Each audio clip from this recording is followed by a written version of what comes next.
Bonjour à tous, je suis ravie de vous retrouver pour la seconde webinaire de la section psychiatrie légale de la FPBN.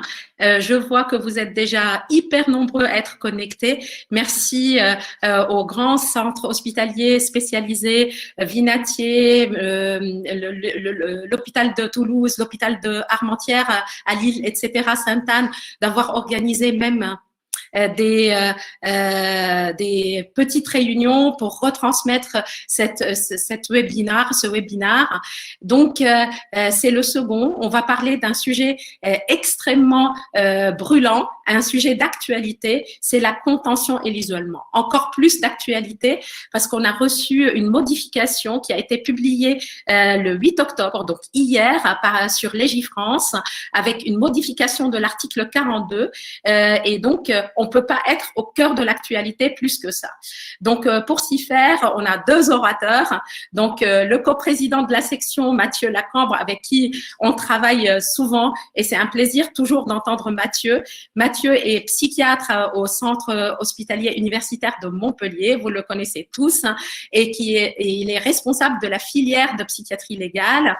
Et un deuxième orateur, et on a vraiment de la chance de l'avoir, c'est Marc Touillet. Donc Marc est professeur, il est maître de conférences universitaires, il est docteur en droit, il travaille à l'université de Paris-Nanterre et surtout il est actuellement détaché pour une mission, il est chargé de mission auprès du Conseil constitutionnel. Et vous savez très bien que le Conseil constitutionnel était saisi d'une question prioritaire de constitutionnalité en rapport avec la contention et l'isolement. Et cette QPC, elle date du 19 juin 2020. Il va nous en parler. Donc, on est au cœur de l'actualité, au cœur de notre pratique clinique, parce que tous les psychiatres et cliniciens utilisent cette pratique, ont recours à cette pratique qui est l'isolement et la contention. Où est-ce qu'on est? Où est-ce qu'on va? Where are we heading? C'est le titre de notre webinaire. Vers quoi on va? D'autant plus qu'on doit absolument repenser nos pratiques à partir du 31 décembre 2020. Donc, autant dire que c'est imminent. Donc, je donne la parole à Mathieu qui va aborder, il va poser le cadre, il va vraiment faire un point sur cet isolement et contention. Alors, il a une mauvaise connexion. J'espère qu'il ne va pas être déconnecté. S'il se déconnecte, patientez, il se reconnectera. Mathieu, à toi. Merci Nidal pour cette belle introduction.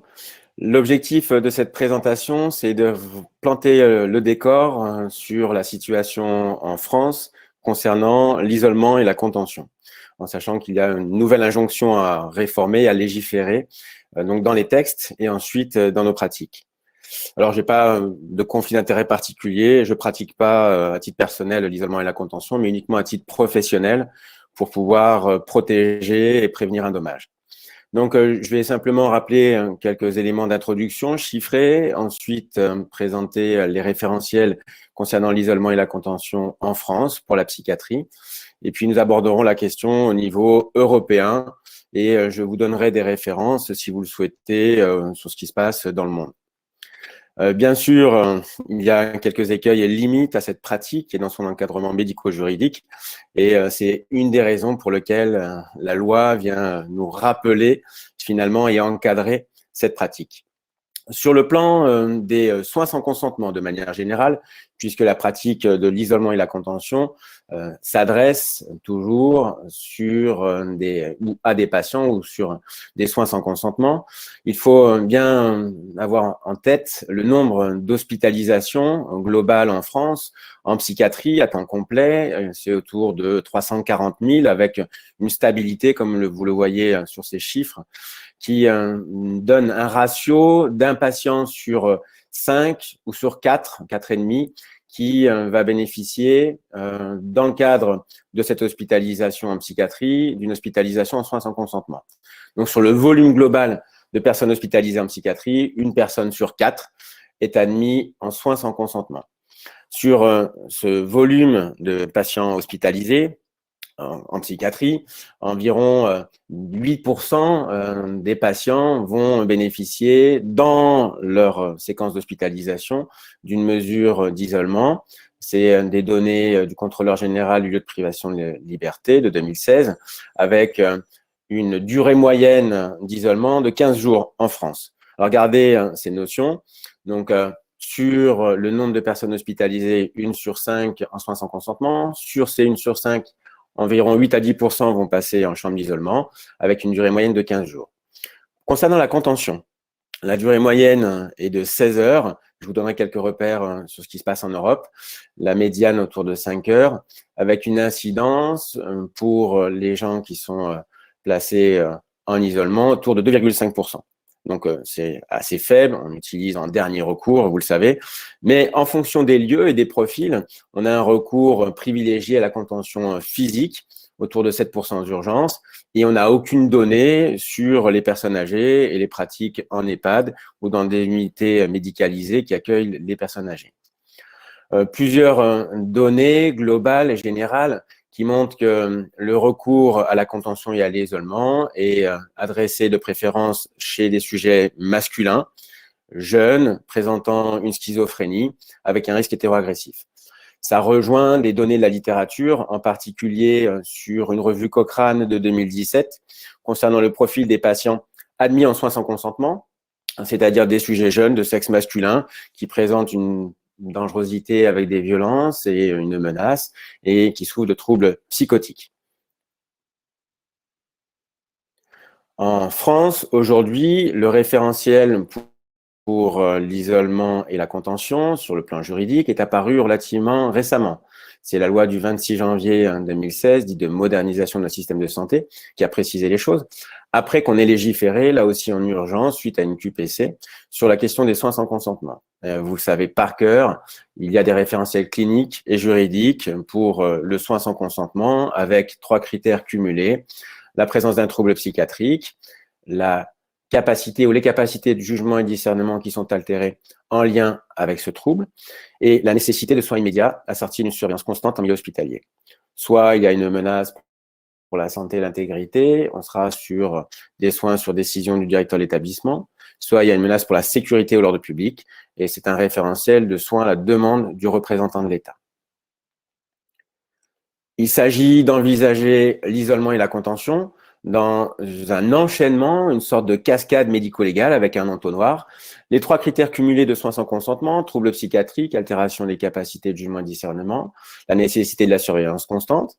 Ensuite, la notion ou pas de danger immédiat pour l'urgence, un risque grave d'atteinte à l'intégrité du patient pour le péril imminent, et lorsque ça compromet la sûreté ou l'ordre public, le SDRE. Donc là, on est sur l'enchaînement du soin sans consentement et la validation médico-juridique de cette indication. Si on veut franchir le pas du côté de la mise en isolement, il faut agir et intervenir après évaluation sur une décision médicale et une prescription, après avoir usé de tous les moyens à disposition et pour prévenir un dommage. Et donc, on est dans cet enchaînement avec une dimension du coup thérapeutique ou d'intervention médicale, en privilégiant, et c'est le référentiel, toujours l'approche relationnelle, la chimiothérapie apaisante, la chimiothérapie sédative, ensuite le recours, en cas d'échec des mesures qui précèdent, à l'isolement, et en cas d'échec de l'isolement simple pour protéger le patient, le recours à la contention. Et sur la base de la loi 2011, qui a été améliorée et customisée en 2013 concernant les soins sans consentement, on légifère seulement en 2016 pour pouvoir donner un cadre juridique au recours à l'isolement et à la contention. Ce cadre juridique, il est là, avec cet article 72 de la loi 2016-41 du 26 janvier 2016. L'isolement et la contention sont des pratiques de dernier recours. Il ne peut y être procédé que et exclusivement pour prévenir un dommage immédiat ou imminent pour le patient ou autrui sur décision d'un psychiatre, prise pour une durée limitée. Ce texte vient compléter une disposition antérieure sur la circulaire Veil du 19 juillet 1993. La circulaire Veil du 19 juillet 1993, elle venait compléter la loi 90 sur l'hospitalisation sans consentement et rappeler qu'on ne pouvait priver un patient d'aller et venir, seulement dans le cadre des soins sans consentement. À l'époque, c'était l'HDT ou la chaux, mais il demeurait possible d'isoler un patient uniquement pour des raisons tenant à sa sécurité, pour quelques heures, en attendant deux choses, soit la résolution de la situation d'urgence, soit la transformation de son régime d'hospitalisation en soins sans consentement. Donc finalement, la circulaire Veil de 1993 nous autorisait à répondre à notre obligation de moyens, mais exclusivement pour protéger le patient, soit le temps que la situation d'urgence s'amende et que l'agitation régresse, les symptômes qui conduisaient à des gestes violents puissent être contenus par le traitement, soit le temps de mettre en œuvre l'hospitalisation sans consentement. La loi du 26 janvier 2016 a précisé le cadre de la mesure, mais en référentiel uniquement juridique pour protéger et prévenir un dommage. Donc, disons-le clairement, le recours à l'isolement et à la contention, ça n'est pas un soin sur le plan juridique, c'est un moyen de protéger et de prévenir un dommage. Et on était toujours dans l'esprit de la circulaire Veil, mais le projet de loi sur la réforme suite à cette QPC, donc à la saisine du Conseil constitutionnel et l'évolution de l'encadrement juridique de l'isolement et la contention, va remettre en question la circulaire Veil profondément. En Europe, que se passe-t-il? Je vais donner les chiffres en France. En Europe, on parle d'admission en soins sans consentement ou d'admission contrainte, en sachant que le référentiel médico-juridique varie extrêmement d'un pays à l'autre, soit puisque c'est plutôt la justice qui va imposer, soit c'est plutôt le système de soins, soit parce qu'on distingue différents types de populations, des populations par exemple toxicomanes, des populations dites médico-légales, écrouées, incarcérées, et des populations mineures. Et donc on a un référentiel qui s'appuie sur l'évolution du système à la fois législatif, mais aussi sanitaire et social de chaque pays, en fonction des valeurs, de la culture et des représentations. On parlera de seclusion pour l'isolement et de restraint pour la contention. Cette contention, elle est soit physique, soit mécanique. Donc là aussi, physique, on va contenir un patient en le maintenant. D'un point de vue mécanique, c'est l'utilisation de courroies, éventuellement de sangles. La contention peut être psychologique et dans un certain nombre de pays, on parlera de contention psychologique au sens d'une restriction qui est inscrit dans le règlement et c'est comme si on maintenait dans des services ouverts, finalement, des personnes qui sont en soins sans consentement. Et puis ensuite, les restrictions chimiques, bien évidemment, avec une contention qui peut être liée à la sédation. Disons-le aussi clairement, pas de données exploitables en Europe. On ne peut pas comparer ce qui n'est pas comparable. C'est la raison pour laquelle je vais vous présenter quelques données en étant très prudent.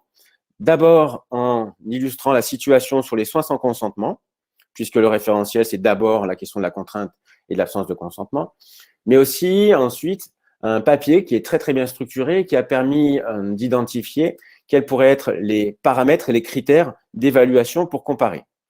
La variabilité est liée, je vous le disais, aux différents systèmes et organisations à la fois juridiques et sanitaires, est liée aussi à des pratiques qui diffèrent en psychiatrie selon les pays. On ne pratique pas la même psychiatrie en Italie ou au Danemark, et donc il y a ce référentiel à la fois de bonnes pratiques, médicales et sanitaires, mais aussi culturelles, et surtout, enfin, l'absence de recueil de données centralisées qui aurait permis éventuellement une comparaison. En Europe, sur la question des soins sans consentement, on distingue ce qui permet de justifier du soin sans consentement, soit par une notion de danger, dangerosité, soit par une notion de nécessité de traitement. Donc une polarisation, j'allais dire quasi culturelle, entre une préoccupation sécuritaire, il y a un danger, on hospitalise et on traite sans consentement, ou il y a une nécessité de soins dans une perspective plus sanitaire et humaniste, et dans ce cas, on contraint des soins.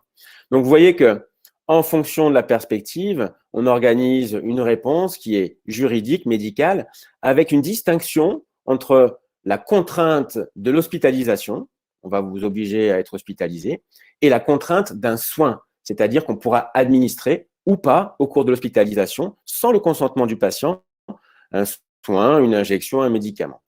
Et là aussi, en France, on s'est un peu affranchi de cette distinction en considérant notre obligation de moyens avec d'une part l'hospitalisation sans consentement et le recours à des médicaments lorsque l'état le nécessite, mais toujours dans une nécessité absolue au regard de l'état de santé, et la proportionnalité de la réponse thérapeutique en utilisant les différents guidelines et les recommandations en cours. Une variation aussi sur qui lance l'hospitalisation et justifie de l'indication, de la prescription, pour ensuite imposer. Les psychiatres dans certains pays, les médecins, surtout pas psychiatres dans d'autres pays, ce qui renvoie aussi à une sorte de défiance des spécialistes qui pourraient comme ça enfermer de manière abusive des patients qui n'en ont pas besoin. Voici une répartition des durées moyennes de séjour, du ratio d'hospitalisation sans consentement et du temps de la première évaluation pour confirmer l'indication de soins. Vous voyez une très grande hétérogénéité en sachant que la France est quand même un des premiers pays pour le volume de soins sans consentement au regard de toutes les hospitalisations, à la fois en valeur absolue et en valeur relative. Ça signifie qu'en France, on a un recours à l'hospitalisation sans consentement qui est quand même fréquent comparé à nos voisins européens. Un papier très très bien structuré qui a été écrit par des collègues qui se sont réunis. Là, c'est Lépine qui a écrit déjà un papier en 2010 avec l'échec de comparaison. Et en 2016, ils ont revu leur méthodologie pour publier cette quasi identique sur l'organisation des soins, l'organisation de la psychiatrie. Et on voit des grandes variations, mais en même temps, une sorte de convergence. Il s'agit uniquement de traiter ici de la contention et du recours à la contention, alors en valeur absolue. Et on voit que la Hollande, les Pays-Bas vont avoir recours à la contention beaucoup plus, par exemple, que le Pays de Galles. D'accord? Sauf qu'aux Pays-Bas, on peut imposer l'hospitalisation, mais pas le traitement. Ça signifie que dans la balance, on utilisera beaucoup plus le recours à la protection du patient par une contention, éventuellement mécanique, sans lui administrer de médicaments et de traitements. Ce qui peut se discuter aussi sur le plan des pratiques et éthiques. Donc, on voit que certains biais sont directement liés finalement au référentiel juridique et médico-légal du traitement des patients décompensés aigus en psychiatrie. Ce qui est intéressant, c'est qu'ils ont développé des référentiels de comparaison en durée à la fois valeur absolue de contention, et on voit qu'en minutes, ça varie de 8,5 minutes, alors là surtout sur les temps d'urgence, à près de 6000 minutes, donc on est à plusieurs jours en Hollande et aux Pays-Bas, donc une grande variation, mais j'insiste encore une fois, liée au référentiel médico-juridique de pratique en fonction des établissements. Ce qui est intéressant, c'est qu'ils ont développé différents critères d'évaluation, le nombre de contentions mécaniques pour 100 admissions, par nombre de lits et par nombre de lits réellement occupés, avec une hypothèse que lorsque tous les lits sont occupés, on aura plus facilement recours à l'isolement et que ça crée finalement une tension dans le service, du côté des soignants, mais aussi du côté des patients, et un recours augmenté à la contention. Les écueils et les limites de ce référentiel et de ces pratiques. La loi du 5 juillet 2011, je vous le disais, a réformé les soins sans consentement. Alors, elle a été un peu toilettée avec la loi de 2013. On était passé de 15 jours pour l'intervention du JLD à 12 jours, avec dans l'esprit du législateur la nécessité, dans les premières 72 heures, d'établir un diagnostic qui permettra une orientation à l'issue de cette période d'observation vers des soins sans consentement ou librement consentis en milieu hospitalier, soit à temps partiel, soit en milieu ouvert. On va vers l'hospitalisation temps complet et passer le 8e jour une saisine automatique du juge des libertés de la détention pour une audience prévue le 12e jour afin de s'assurer des raisons et des conditions de respect des droits, raisons d'hospitalisation, conditions de respect des droits du patient, pour protéger, on est dans la perspective de la protection, on est en droit civil, les usagers du système de psychiatrie. Et l'idée, globalement, c'est quand même de soigner, même si nous soignons dans notre obligation de moyens dès l'admission du patient. Donc, voici le référentiel avec des droits qui sont respectés, qui sont mis en œuvre à chaque étape dans l'intérêt du patient, sur l'information, les voies de recours, la notification, le recueil des observations. Et tout ceci participe finalement à équilibrer sur le plan juridique les droits, la nécessité, la proportionnalité. Très bien. Mais si on pense la question de l'isolement et de la contention, en sachant que c'est souvent en début d'hospitalisation qu'on a recours à ce dispositif pour protéger le patient à la période la plus aiguë, il n'existe aucun référentiel de protection juridique des droits du patient. Ce qui a du coup entraîné cette QPC avec une évolution nécessaire puisque le recours à l'isolement et la contention ne relève pas d'un soin, mais d'une mesure de protection, c'est-à-dire mise en œuvre sur décision médicale après échec des alternatives thérapeutiques, réalisée sur une prescription argumentée dans le cadre de la balance bénéfice-risque pour une durée limitée, afin de protéger le patient. Qu'en est-il alors de ces droits? Qu'en est-il d'une alternative qui serait suggérée à la demande du patient de la place des chambres d'apaisement qui ont été suggérées déjà à plusieurs reprises par le contrôleur général des lieux de privation de liberté? Une forme d'incitation à repenser nos outils de soins pour proposer un temps et un espace de privation ou de réduction des stimulations et d'apaisement pour le patient qui sera en capacité de solliciter finalement cette ressource thérapeutique. L'isolement et la contention hors de la psychiatrie, c'est-à-dire du soin sans consentement d'hospitalisation en temps complet, des mineurs sont régulièrement attachés ou contenus dans des services qui accueillent des mineurs, alors entre 10 et 15 ans. Qu'en est-il des personnes âgées, des personnes en situation ou souffrant de démence et d'altération des capacités de jugement et de discernement, mais qui ne nécessitent pas une hospitalisation à temps complet en psychiatrie? Qu'en est-il des personnes vulnérables, alors privées de liberté, sous écrou, des femmes enceintes, situation de handicap physique et psychique, des mineurs isolés, des étrangers? Quelle protection des personnes isolées ou contenues et quel suivi spécifique sur le plan médical, épidémiologique? On n'a aucun recueil, là aussi formel, de données au niveau international. Au niveau national, depuis la loi du 26 janvier 2016, théoriquement, il y a un recueil de données statistiques de toutes les mises en isolement et contention. On n'a pas vraiment de données visibles au niveau national. Le contrôleur général des lieux de privation de liberté avait réussi à avoir des statistiques, mais c'est très compliqué. Et en sachant qu'aujourd'hui, en pleine pandémie de Covid, vous voyez la petite photo en bas à droite, nous, dans notre service, on a des chambres d'isolement A, B, C, D. Et bien, C et D, on a dû effectivement accueillir des patients qui étaient Covid positifs. Évolution nécessaire et attendue, puisque le Conseil constitutionnel, effectivement, dans le cadre d'une QPC, exige un contrôle des mesures d'isolement et de contention. Et donc, du coup, il s'agit aujourd'hui de préciser la loi. Et dans le pré-projet, on évoquait, qui a été proposé hier, avec la modification de cet article 42 de la loi de 2016, on est sur une perspective d'isolement uniquement et exclusivement pour 48 heures maximum, 24 heures renouvelables une fois, avec ensuite une saisine automatique du JLD au-delà des 48 heures. Donc, du coup, une perspective particulière, une sorte d'abrogation de la circulaire Veil, puisqu'à chaque fois qu'on aurait recours à l'isolement, ça impliquerait de manière automatique et systématique la mise en place d'une hospitalisation en soins sans consentement. Alors, forcément, il va y avoir des discussions, des négociations. Et pour nous aider à bien comprendre finalement les ressorts de cette décision, je vais tranquillement passer la main à Marc Touillet, simplement vous donner des ressources bibliographiques concernant la France et notre système de santé, concernant l'Europe de manière plus spécifique, et l'Association européenne de psychiatrie, le comité d'éthique, va très prochainement, je pense, publier des données concernant les comparaisons sur les soins sans consentement et le recours à la contention et isolement dans les différents pays d'Europe. Et puis des ressources bibliographiques dans le monde, en sachant que la revue Cochrane de 2017 disait d'emblée que c'était très difficile de comparer le monde entier. Ils avaient pu extraire seulement 3 études qui comprenaient 700 patients, ce qui est ridicule pour une revue Cochrane. Donc, à chaque fois, il s'agit d'être très, très prudent sur la manipulation de ces chiffres et les différentes comparaisons, en sachant que les meilleurs indicateurs sont ceux qui ont été proposés par l'équipe européenne dans le référentiel de comparaison en fonction du nombre d'hospitalisations, de lits et de lits occupés pour le recours à l'isolement et la contention.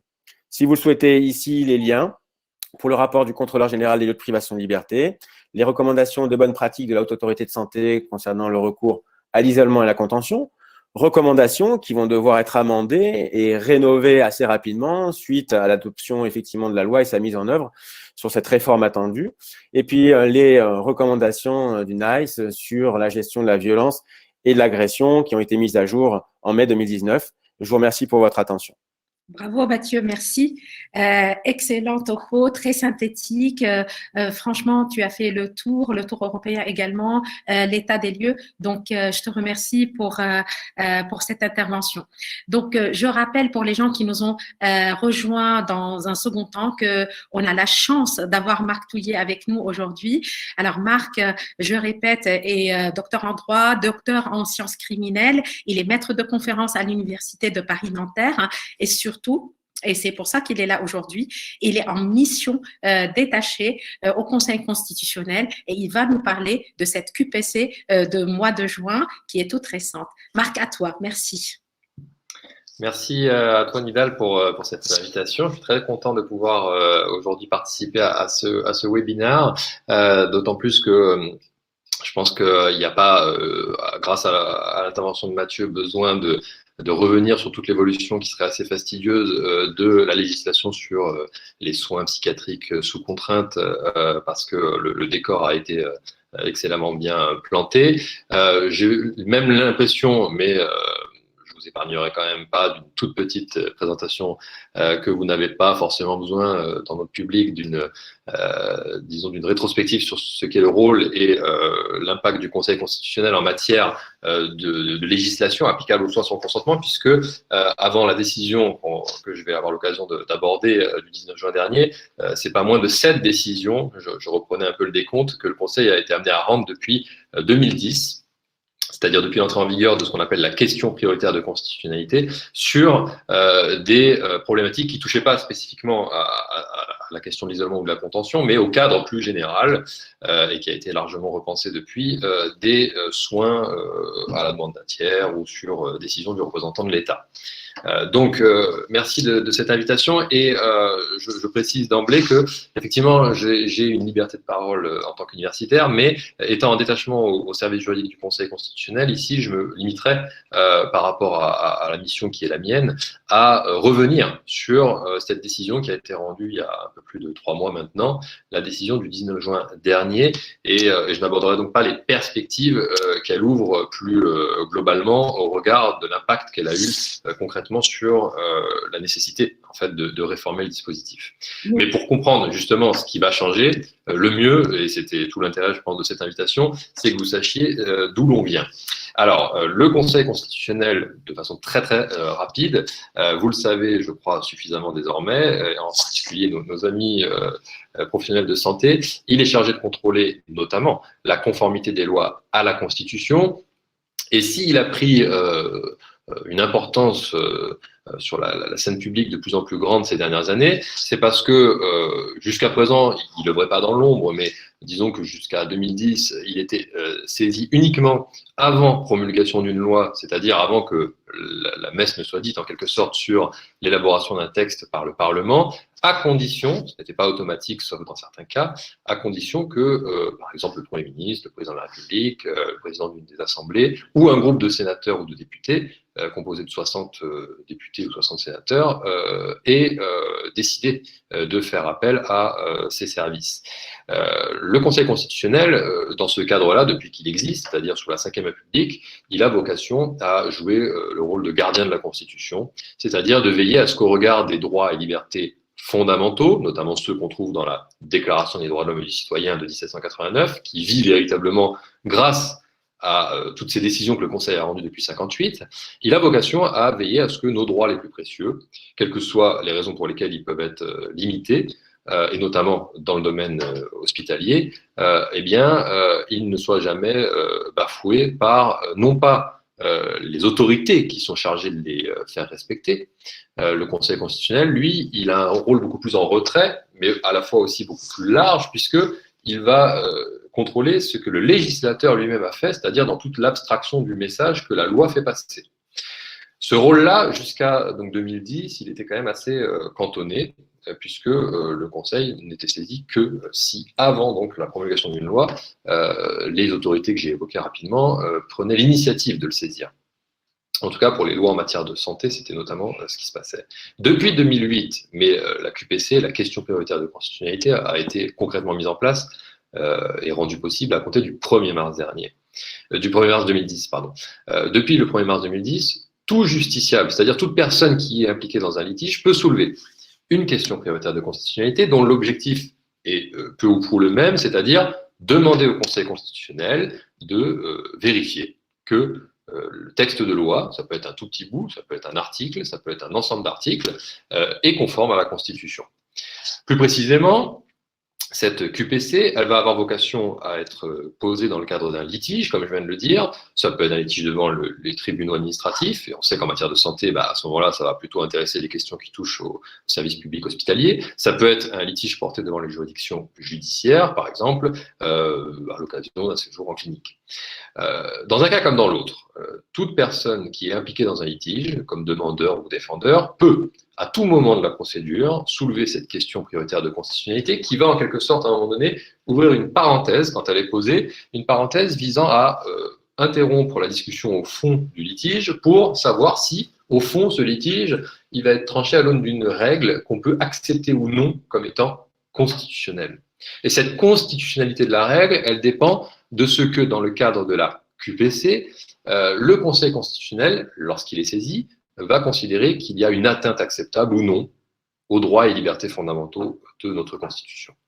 Alors, le Conseil n'est pas saisi de manière directe par n'importe quel justiciable qui engage un procès exprès pour avoir le privilège de s'adresser à son collège. Non, le Conseil constitutionnel n'est saisi que sur la base d'un système de vase communicant, disons, puisqu'il y a un filtrage qui découle de la logique même de la révision constitutionnelle, à savoir faire en sorte que le justiciable pose d'abord la question au juge devant lequel il a vocation à se présenter, quel que soit le moment, donc ça peut être le juge de première instance, comme dans l'affaire qui est à l'origine de la décision sur laquelle je vais revenir, ça peut être un peu plus tard, pourquoi pas devant un juge suprême, comme on a tendance à les qualifier, c'est-à-dire devant la Cour de cassation pour l'ordre judiciaire ou le Conseil d'État pour l'ordre administratif. À charge pour ces juges ordinaires par opposition aux juges constitutionnels, de s'assurer du sérieux, de la nouveauté de la question, et si tel est le cas, de la transmettre au Conseil, qui doit alors statuer dans un délai bref, puisque ce délai est de 3 mois. Donc l'avantage considérable qu'a ouvert et qui explique cet afflux de QPC, notamment en matière de soins sous contrainte, la QPC, c'est qu'elle a permis à la fois d'ouvrir un champ contentieux à des justiciables qui jusque-là ne pouvaient pas le saisir et de le faire sur des lois qui étaient déjà en vigueur. Hein, la grande particularité, la grande innovation de la QPC, c'est qu'elle permet de saisir le Conseil après coup. C'est-à-dire que la loi existe, on n'a pas pu empêcher qu'elle le soit, a priori, et le Conseil va être saisi pour vérifier que dans son application, eh bien, elle respecte bien les droits et libertés constitutionnellement garantis. Mais pour ce faire, encore faut-il que la critique qui est développée soit bien arrimée à des droits, des libertés fondamentales.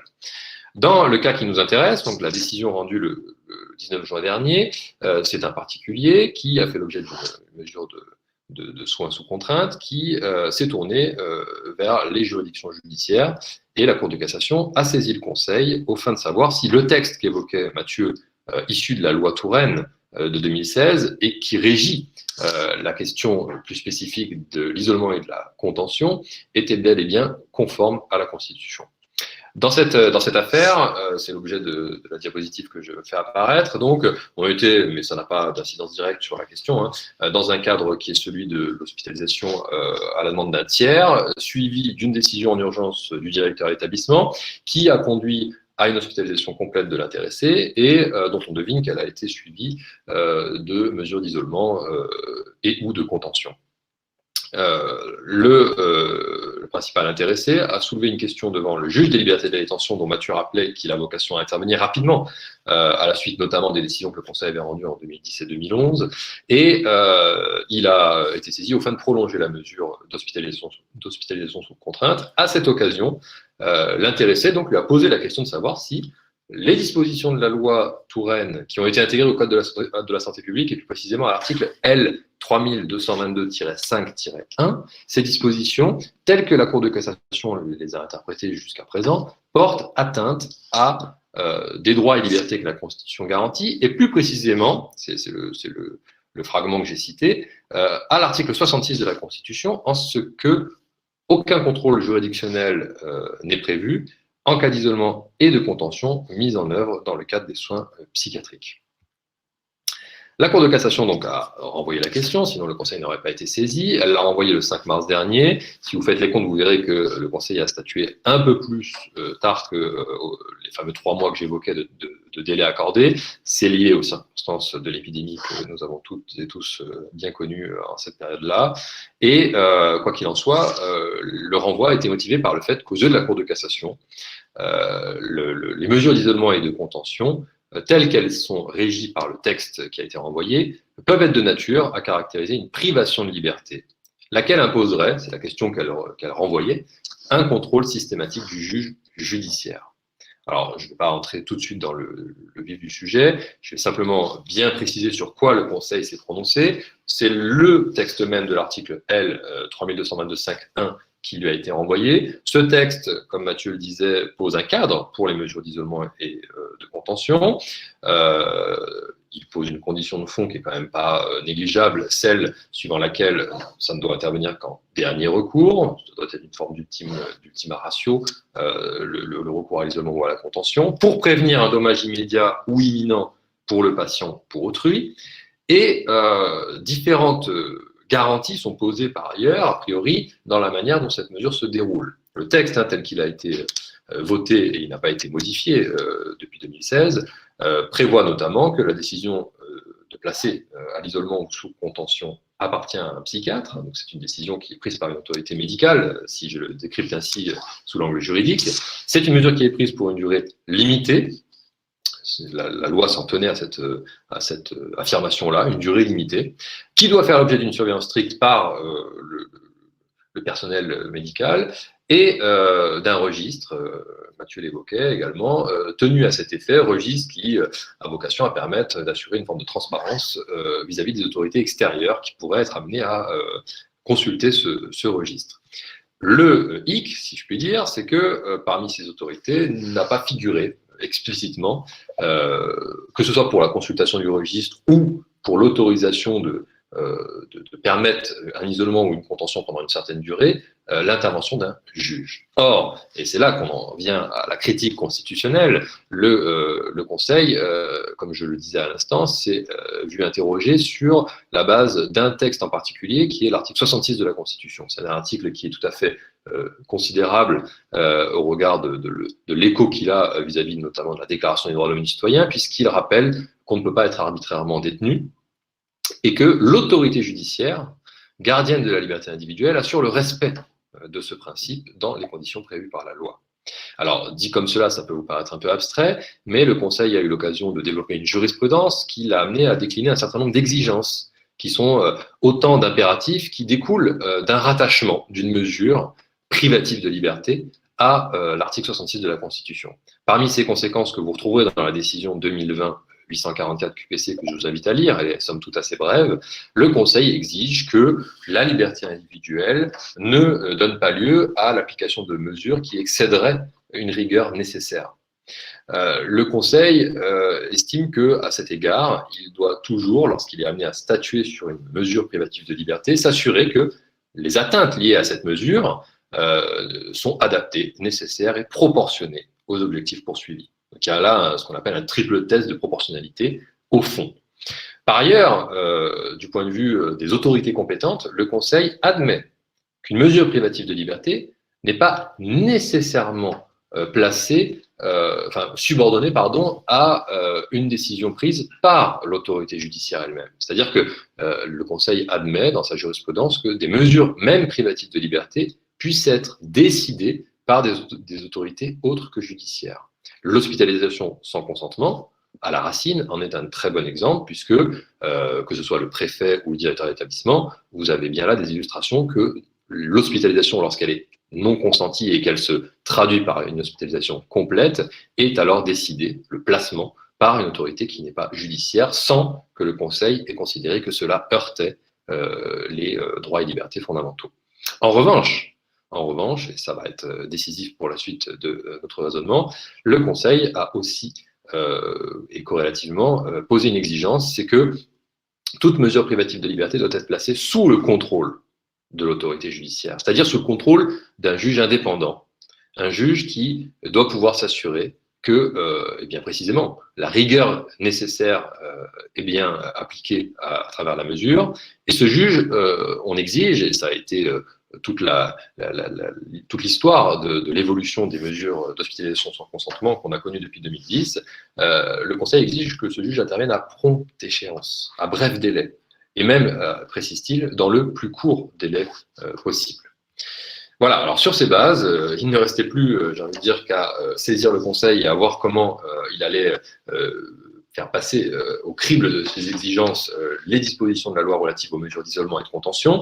Le Conseil n'est pas rentré, c'est important de le préciser rapidement, dans disons la subdivision qu'en matière médicale on a pu voir exploiter entre les différents types de contention notamment, à la fois parce qu'il n'était pas saisi de cela, mais aussi parce que la loi elle-même s'est bien gardée d'entrer dans le détail, pour laisser sans doute une certaine marge de manœuvre de ce point de vue aux professionnels de santé.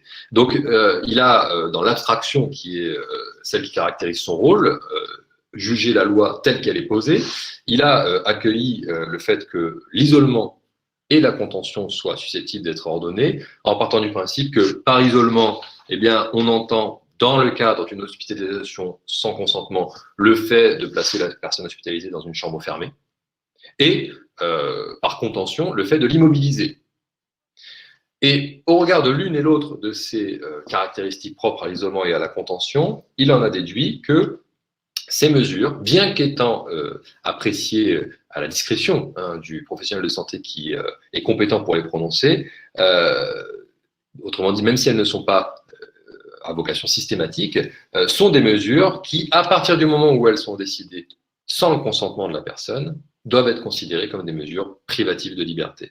Donc le Conseil a, en quelque sorte, autonomiser l'approche qu'il entendait faire de la nature privative de liberté de ces mesures, quand bien même elles s'exécutent le plus souvent dans le cadre d'une mesure qui est elle-même privative de liberté, l'hospitalisation sans consentement, lorsqu'elle prend la forme d'une hospitalisation complète. Donc, partant de là, par rapport aux exigences que je viens d'évoquer, le Conseil en a déduit qu'il devait vérifier si l'isolement comme la contention respectent bien les différentes exigences qui découlent de l'article 66 de la Constitution. Alors, là où les voyants dans la décision que je vous invite à lire ont été plutôt positifs, c'est que le Conseil a d'abord passé au crible de ces exigences substantielles, c'est-à-dire le fait de savoir si tout cela était bien cadenassé dans la mise en œuvre même des mesures, les conditions de fond et les garanties qui sont posées. Donc là, je ne reviens pas dans le détail du texte, simplement, le Conseil a estimé dans la décision que le fait qu'en soi, le législateur ait prévu en 2016 à la suite là, des constats alarmants qui avaient pu être faits notamment par le contrôleur général des privations de liberté, le comité de prévention contre la torture, que le fait que l'isolement comme la contention en milieu psychiatrique soient des mesures de dernier recours, autrement dit qu'elles ne doivent être prononcées que si elles sont strictement nécessaires, le fait que ces mesures supposent que la durée soit limitée et qu'elle soit accompagnée d'une surveillance stricte à la charge du personnel médical, constituait autant de conditions et de garanties, le registre en fait partie, de nature à assurer, c'est le morceau que j'ai ciblé, que le placement n'intervienne que dans les cas où ces mesures sont adaptées, nécessaires et proportionnées à l'état de la personne qui en fait l'objet. Le Conseil a par ailleurs, c'est le deuxième voyant vert, admis que l'autorité qui est compétente ici pour placer la personne à l'isolement ou sous contention puisse être un médecin, donc un psychiatre en l'occurrence, sans que cela heurte une quelconque exigence constitutionnelle. Donc en soi, le placement lui-même à l'isolement ou sous contention n'a pas été jugé comme étant de nature inconstitutionnelle par le Conseil dans sa décision. En revanche, le Conseil a estimé que méconnaissait les exigences de l'article 66 de la Constitution, le fait d'une part que le législateur se soit abstenu de prévoir une durée maximale d'isolement et de contention, c'est-à-dire une durée qui d'emblée permette notamment au principal intéressé de savoir pour combien de temps il va être isolé et, le cas échéant, placé sous contention. Pas de durée maximale. Premier point qui a posé problème dans la décision, au regard de l'exigence quand même, pour une mesure privative de liberté, de veiller à ce que tout cela, cette durée, corresponde à une nécessité et ne puisse pas faire suspecter un quelconque risque d'arbitraire dans le placement. Par ailleurs, le Conseil a également épinglé le fait que lorsque la mesure de contention et d'isolement donne lieu à une forme de prolongation, ça peut paraître un peu factice puisque par définition, il n'y a pas une durée maximale dans la loi, mais lorsqu'il y a l'idée qu'on va maintenir cette mesure, la loi n'a jamais prévu qu'un juge intervienne. Or, la Cour de cassation, je vais en terminer par là, elle avait développé une jurisprudence qui l'a incité en fait à renvoyer la question au Conseil, suivant laquelle aucun juge n'est compétent sur le terrain de l'isolement et de la contention, et en particulier le juge des libertés et de la détention, qui est le juge devenu référent pour les questions d'hospitalisation sans consentement, n'a pas vocation à connaître de ces mesures d'isolement et de contention. Eh bien ça, non pas le fait que ce soit le JLD ou un autre juge, hein, mais le fait qu'il n'y ait pas d'intervention prévue d'un juge pour autoriser ce maintien en isolement ou sous contention, ça a également été le deuxième élément justifiant la censure de la disposition attaquée. Alors, pour finir, et c'est ce qui explique l'actualité du sujet, lorsque le Conseil aboutit à un constat de censure, c'est-à-dire qu'il abroge la disposition, il peut moduler les effets dans le temps de cette décision, et en l'occurrence, pour ne pas faire obstacle en fait à la possibilité pour des questions qu'on comprend tous, pour les psychiatres de continuer à procéder à des placements à l'isolement ou sous contention, eh bien, dans un délai qui se voulait raisonnable, le Conseil a prévu que l'abrogation serait mise entre parenthèses, reportée en quelque sorte jusqu'au 31 décembre 2020. Donc on y est presque, c'est dans 2 mois à peu près, et ça explique que le sujet soit revenu sur le tapis à travers l'avant-projet là, que certains ont pu consulter de loi sur le financement de la sécurité sociale. Voilà donc pour la décision telle qu'elle a été rendue. Merci Marc, excellent topo et un éclairage avec ton œil de juriste était nécessaire pour nous. J'ai énormément de questions, je ne pense pas qu'on va avoir tout le temps pour aborder toutes les questions. Je vais commencer par quelques-unes. Pascal qui pose une question à Mathieu Lacambre. Mathieu, est-ce que la contention et l'isolement peuvent aussi concerner des personnes admises en psychiatrie avec consentement? Si oui, as-tu des chiffres? Moi, je connais la réponse, tu l'as déjà dit, mais c'est pour repréciser, s'il te plaît. Ton micro, Mathieu, ton micro. Merci. Dans le cadre de l'obligation de moyens, la circulaire Veil du 19 juillet 1993 disait vraiment textuellement, mot pour mot, il est possible d'isoler pour des raisons tenant exclusivement à la sécurité du patient quelques heures en attendant soit la résolution de la situation d'urgence, soit la transformation de son régime d'hospitalisation en soins sans consentement. Ça, c'était possible jusqu'à la QPC et jusqu'à la modification de la loi, ce nouvel amendement, qui nous dit, à partir de demain et à partir de début janvier, si vous mettez quelqu'un en isolement, ça signifie que vous prenez la décision de le mettre en hospitalisation en soins sans consentement. C'est-à-dire qu'il n'y a plus cette petite zone tampon de transition qui nous permettrait d'intervenir et d'attendre que la situation permette d'envisager la poursuite des soins en dehors d'une hospitalisation sans consentement. Ça ne sera plus possible. Donc, de manière automatique et systématique, à compter de l'année prochaine, si vous décidez d'attacher un patient, de le maintenir en contention ou en isolement, ça signifie que vous engagez une hospitalisation en soins sans consentement. OK. C'est clair. Une question de Diane pour Marc sur le plan juridique. Est-ce qu'une décision doit être prise par un médecin ou par un psychiatre uniquement? Alors, le texte sur ce point est limpide. Hein, celui qui a été soumis au Conseil visait uniquement un psychiatre. D'accord. Donc après, ça pourrait évoluer, mais je ne sais pas en l'état actuel des choses si ça a été envisagé. Et une question générale d'Olivier de Nantes qui se pose pour la question aussi pourquoi on n'a pas beaucoup de chiffres. Il dit comment se fait-il qu'il n'y a pas accès à un registre au moins au niveau national pour pouvoir observer l'évolution des pratiques suite aux nouvelles recommandations, notamment depuis 2016, et pourquoi on ne peut pas en discuter localement. C'est-à-dire pourquoi si peu de chiffres, Mathieu, tu l'as dit toi-même.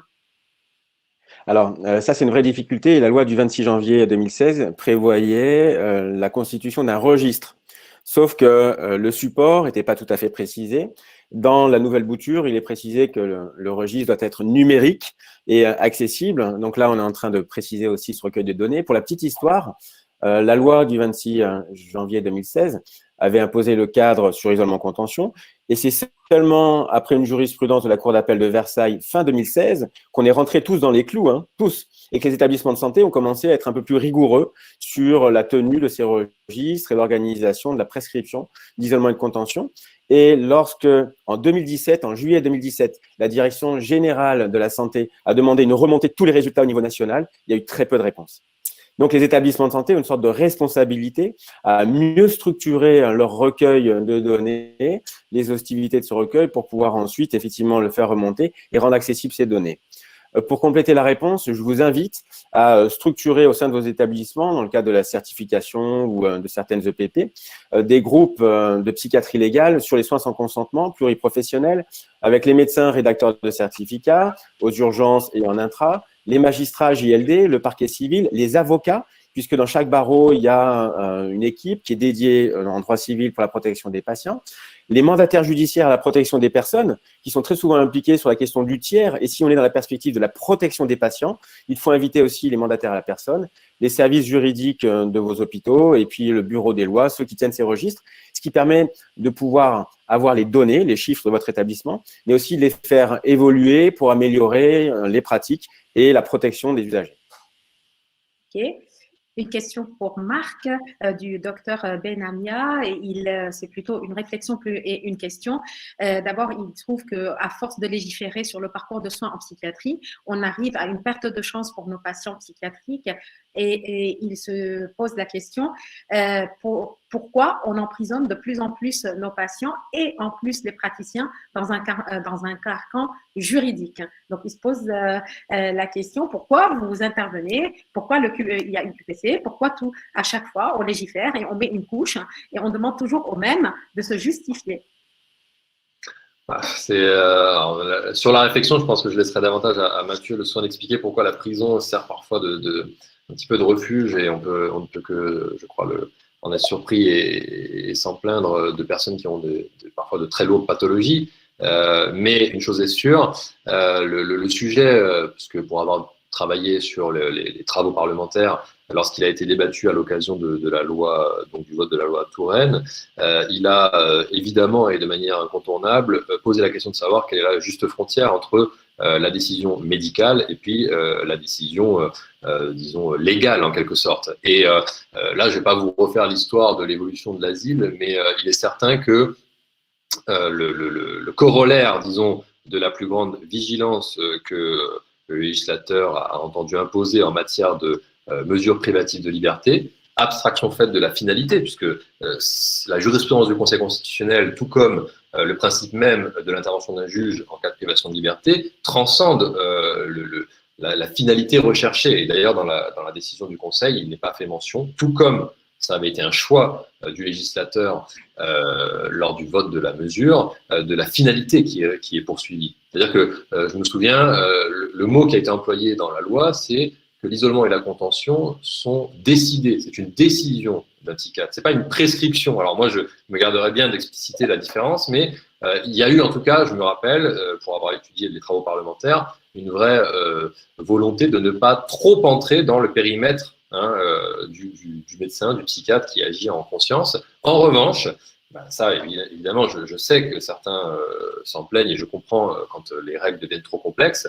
En revanche, mais sur ce point, je trouve que la loi était plutôt accusée d'ailleurs de ne pas être assez précise que l'inverse, d'en faire trop. Il y a une tendance nécessaire, à partir du moment où on encadre un dispositif privatif de liberté, à mettre le médecin lui-même sous surveillance. Et ça, je sais que ça peut être source de crispation. Ça renvoie à la question de la manière dont les JLD ont été ensuite plus ou moins bien intégrés dans les principes. Là, on a un recul de 10 ans, donc c'est plus à vous sans doute d'en faire un retour. Ok. Alors, une question aussi du docteur Mattei. Alors, combien d'heures autorisées avant l'intervention du juge et comment maintient-il la mesure ou pas s'il n'est pas compétent? Alors, juste de préciser que la modification de l'article 42 qui est survenue hier, le 8 octobre, c'est une proposition qui est faite par le gouvernement, qui doit passer par le Parlement, qui après doit passer également par le Sénat. il y aura peut-être une QPC à la fin de l'année avant d'avoir la loi définitive. Donc là, la proposition de modification, c'est une proposition. Donc Mathieu, combien d'heures autorisées avant l'intervention du juge? Donc on sait très bien qu'il faut horodater à chaque fois qu'on fait une mesure de contention et d'isolement. Et l'intervention du juge avec cette proposition de modification de l'article 42, elle est de combien de temps? As-tu eu le temps, toi, de lire? Précisément, donc pour la mise en isolement, c'est une réévaluation toutes les 12 heures avec un maximum de 48 heures et ensuite une saisine automatique du JLD. Mais ça, c'est dans le pré-projet qui est de l'évolution de la loi qui est intégré dans le plan de financement de la sécurité sociale. Donc, une espèce de cheval de Troie juridique pour répondre à la QPC avant début janvier.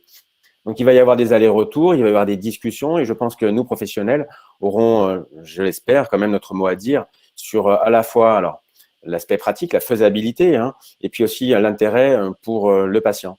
Au jour d'aujourd'hui, il arrive que les patients, moyenne de 15 jours en chambre d'isolement, on arrive au 12e jour, ils sont encore en chambre d'isolement. Alors, qu'est-ce qu'on fait? Est-ce qu'on va quand même proposer au JLD de venir en chambre d'isolement au 12e jour pour s'assurer du bien fondé de la mesure de soins sans consentement? Est-ce qu'on fait une contre-indication systématique au regard de l'état de santé clinique? Alors, si c'est vrai, c'est tant mieux. Si c'est juste du fait de la mise en isolement, c'est discutable. Donc, moi, je pense que c'est une incitation à mieux penser finalement nos prescriptions en sachant qu'à certains endroits, dans certaines recommandations, par exemple celle du NICE, ils nous disent jamais d'isolement, jamais de contention ou le moins possible. Donc, la perspective, ça serait de ne pas utiliser, sauf effectivement en dernier recours, et du coup, dans le cas d'un encadrement strict de la loi, l'utilisation à l'isolement-contention en psychiatrie. Les textes sont très précis. Pour l'instant, les urgences ne sont pas concernées, vous imaginez la difficulté, sur la mise en contention et isolement, avec l'obligation, dans l'esprit du législateur, de mettre en place une hospitalisation sans consentement. C'est-à-dire que si on attache quelqu'un aux urgences, ça signifie que la décision est prise et qu'on engage les moyens nécessaires et proportionnés pour pouvoir l'orienter vers un service de soins et que la mise en œuvre de la contention aux urgences, elle est réalisée uniquement pour protéger le patient et prévenir un dommage. Alors, il y a énormément de questions, je suis désolée, on ne va pas pouvoir tout aborder. On a encore 2 ou 3 minutes. Une question, réponse courte, s'il vous plaît. Un patient mineur peut-il être placé en isolement-contention, notamment dans un contexte de risque suicidaire ou d'agitation pour un mineur?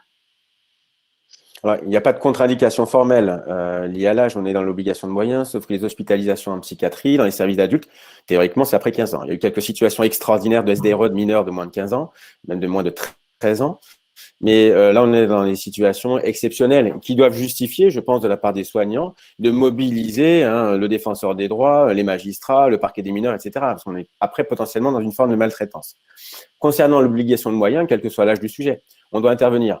Et avec les moyens à disposition dans cette cascade, dans cet entonnoir, où lorsqu'on a tout utilisé, et si c'est le dernier recours pour prévenir un dommage, c'est justifié et légitime. Alors, une question de Maggie. Elle pose la question, est-ce que les ARS peuvent être associés à des débats et est-ce que l'augmentation des moyens humains sont prévus? Je pense que ce n'est pas par hasard que c'est dans la loi de financement de la sécurité sociale. Qu'est-ce que vous en pensez, Marc? Qu'est-ce que tu en penses, pardon? Là, moi, je ne serais pas le mieux placé pour répondre parce que la question des contingences et des effectifs, elle découle de choix budgétaires sur lesquels j'ai pas du tout d'expertise à vous proposer. En revanche, le fait que ce soit dans le projet de loi financement de la sécurité sociale, je pense que vous l'aurez compris, c'est éminemment lié à l'urgence qu'il y a à trouver un texte pour pouvoir faire passer la mesure avant la date d'abrogation. Bon, ben, écoutez, on va arrêter les questions parce qu'il y en a encore 33 qui tombent, mais malheureusement, une web conférence, c'est comme le train, on commence à 1 heure, on finit à 1 heure. Donc, il me revient de vous remercier tous les deux vraiment pour votre intervention. Franchement, ça nous a éclairés. Je vous donne rendez-vous pour d'autres webconférences à venir en 2021. La section psychiatrie légale a décidé de faire une sorte de série à Legal Poursuite. Donc, il y a des membres de la section qui sont très fans de Netflix. Et donc, on va essayer de tenir un rythme d'une webconférence tous les 2 mois avec là, pour le coup, des vignettes plutôt cliniques avec sur la perversion, sur la psychopathie, sur les troubles borderline, sur des questions un peu plus vignettes cliniques. On vous les annoncera en temps voulu avec toujours le même format. Ce que vous pouvez regarder aussi, c'est les gens qui ont été connectés un petit peu plus tard. Vous pouvez retrouver l'enregistrement sur le site de la section, sur le site de la SPBL. Et vous pouvez retrouver également le premier webinaire aussi pour regarder en podcast. Merci Marc Touillet. Je pense que tu as pain sur la planche pour les mois à venir. Merci Mathieu. Et puis, je vous dis à très vite. Au revoir. Au revoir.